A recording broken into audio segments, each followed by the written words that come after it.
Everyone, welcome back to another video. আমি আবারও একটা নতুন রান্না নিয়ে চলে এসেছি। খুব ইজি ওয়েতে ফিশ এন্ড চিপস বানাতে আমাদের কি কি লাগছে তাহলে আমরা দেখে নিই। প্রথমেই আমাদের লাগছে এই রুই মাছ। ঠিক আছে, এটা 4 পিস মাছ আমার কাছে পড়েছিল। আপনাদের কাছে যদি কখনো রুই বা কাতলা এরকম অনেকদিন পড়ে থাকে যেটা কেউ ঝোল বা ভাজাতে খেতে চায় না, সেক্ষেত্রে আপনারা এটা বানাতে পারেন। নর্মালি এই ফিশ এন্ড চিপসের রেসিপিটা ভেটকি বা বাসা দিয়েই হয়। তো আমার কাছে 4 পিস রুই মাছ পড়ে আছে, আমি সেটা নিয়েছি। এখানে আছে বড় চামচের 1 চামচ মতন আদা, রসুন আর কাঁচা লঙ্কা বাটা। আর এখানে আমার কাছে একটা ব্যাটার ছিল, যেটা আমি আগে একটা চপ বানিয়েছিলাম কালকে, সেটার ব্যাটারটা ছিল। এই ব্যাটারের মধ্যে আছে ময়দা, বিস্কিটের গুঁড়ো, নুন, হলুদ আর লঙ্কার গুঁড়ো। এটা আমি একসাথে নিয়ে নিয়েছি। তো এবার ফার্স্টে আমরা কি করব, পুরটা বানিয়ে নেব, যে কাটলেট বা ছোট শেপ দেবো যে ফিশ এন্ড চিপসের ফিশটা, সেটা আমরা আগে দেখে নিই। প্রথমে আমি মাছটাকে সেদ্ধ করে নেব। আর এই মাছটার মধ্যে আমি প্রায় 1 ঘন্টা মতন ভিনেগার আর লেবুর রস মাখিয়ে রেখে দিয়েছি।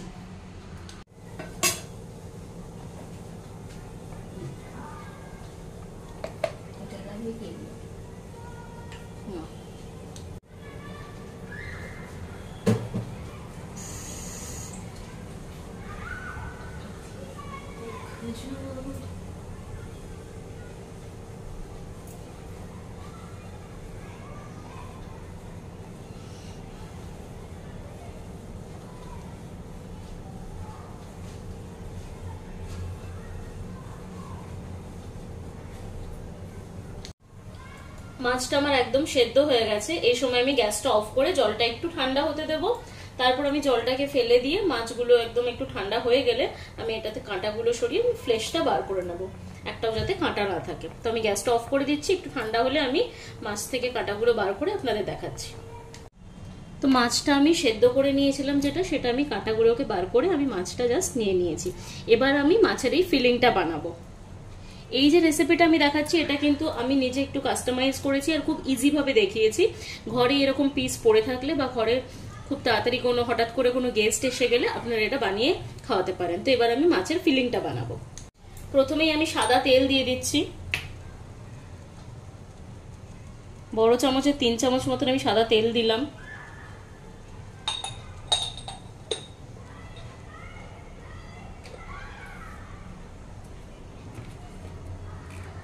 তেলটা আমার একটু গরম হলে আমি যেগুলো দেবো সেটা হচ্ছে লঙ্কা কুচি। 3টে লঙ্কা নিয়েছি, কুচিয়েছি। এখানে 8 কোয়া রসুন আছে, রসুন কুচি।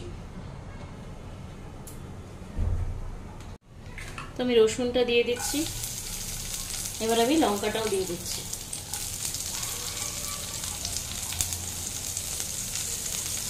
পেঁয়াজ কুচিটা এখানে অপশনাল, আমি দিচ্ছি না। আমি একদম পিওরলি মাছটাই রাখতে চাইছি, তাই আমি পেঁয়াজটা দিচ্ছি না। আপনারা চাইলে পেঁয়াজ কুচিটা অ্যাড করতে পারেন। এবার এই পেঁয়াজ, রসুন আর লঙ্কাটাকে, পেঁয়াজটা যদি দেন তাহলে পেঁয়াজটাকেও এই 3টেকে ভালো করে ফ্রাই করে নিতে হবে। আমার যেহেতু পেঁয়াজ নেই তাই আমি এই দুটোকেই ভালো করে ফ্রাই করব। একটু ফ্রাই হয়ে এসছে, এই সময় আমি মাছটা দিয়ে দেবো আর বাটা মশলাটাও দিয়ে দেবো।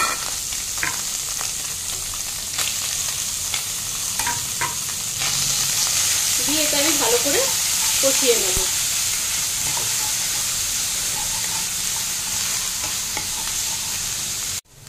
আমি অল্প একটু নুন দিয়ে দেবো এবার, আর একটু হলুদ দেব।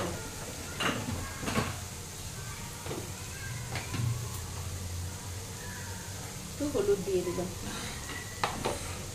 এই পুরটা বানানোর সময় আপনারা আরেকটা ইনগ্রেডিয়েন্ট অ্যাড করতে পারেন যদি আপনাদের বাড়িতে থাকে, ধনেপাতা আর পুদিনার চাটনি। আমার কাছে এটা একটু ছিল তাই আমি এটা একটু অ্যাড করে দেব। আমি 2 চামচ ধনেপাতা আর পুদিনার চাটনিটা দিয়ে দিলাম। বড় চামচে 2 চামচ। ভালো করে মিশিয়ে নেব। এটাকে একদম শুকনো করে নিতে হবে, না হলে আমরা ওই শেপটা দিতে পারবো না। পুরটা আমার একদম রেডি হয়ে গেছে। এবার আমি বন্ধ করে দিই, একটু ঠান্ডা হতে দেব। পুরটা আমার অলরেডি ঠান্ডা হয়ে গেছে। এবার আমি কাটলেটগুলো শেপ দিয়ে দেবো। শেপটা আপনারা নিজের ইচ্ছে মতন দেবেন। আমি একটা দেখিয়ে দিচ্ছি। আমি মেনলি ওভাল শেপেরই করব, খুব বেশি বড়ও না। বা আপনারা স্কোয়ার মতন বা রেক্ট্যাঙ্গেলের মতনও করতে পারেন। সেক্ষেত্রে আপনারা কি করবেন, এরকম করে ছুরির সাহায্যে একটু করে প্রেস করে দেবেন হালকা করে সাইজটা আর একটু বড় চাইলে বড় বানাতে পারেন, এটা আপনাদের কনভিনিয়েন্ট অনুযায়ী আপনারা বানাবেন। তো এইভাবে আমি একে একে কাটলেটগুলোকে গড়ে নেব। আমি একে একে সব কাটলেটগুলো গড়ে নিয়েছি এভাবে। এবার আমি ব্যাটারে ডুবিয়ে জাস্ট ভাজবো। মেনওয়াইল আমি আমার তেলটাকেও গরম করে নিয়েছি, সাদা তেলটাকে কড়াইতে দিয়ে। এবার আমি এরকম ভাবে একটা নিলাম কাটলেট, এটাতে ডুবিয়ে নিচ্ছি। তেলটা একটু গরম হয়ে গেলেই আমি এটাকে ভেজে নেব।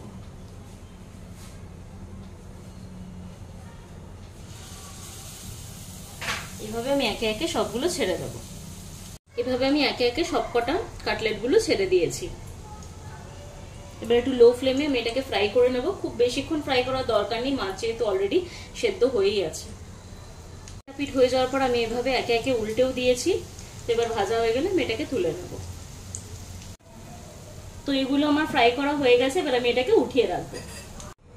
তো আমার ফিশ অ্যান্ড চিপসটা রেডি। এটা একদম দেশি বা জোগাড়ো স্টাইলে ফিশ অ্যান্ড চিপস। এটার অথেন্টিসিটি জাজ করতে যাবেন না।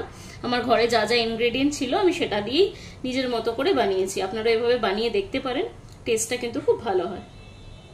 আপনারা তাহলে দেখলেন আমি রান্নাটা কিভাবে বানালাম। আপনারাও সবাই এভাবে ট্রাই করবেন, আর আমাকে অবশ্যই কমেন্ট করে জানাবেন যে রান্নাটা কেমন হয়েছে। আমার চ্যানেলটাকে সবাই লাইক করবেন, শেয়ার করবেন, সাবস্ক্রাইব করবেন, আর নিজের ফ্রেন্ডস আর রিলেটিভসের মধ্যে অনেক বেশি শেয়ার করে দেবেন। সবাই খুব ভালো থাকবেন, সুস্থ থাকবেন। Love you all, bye by.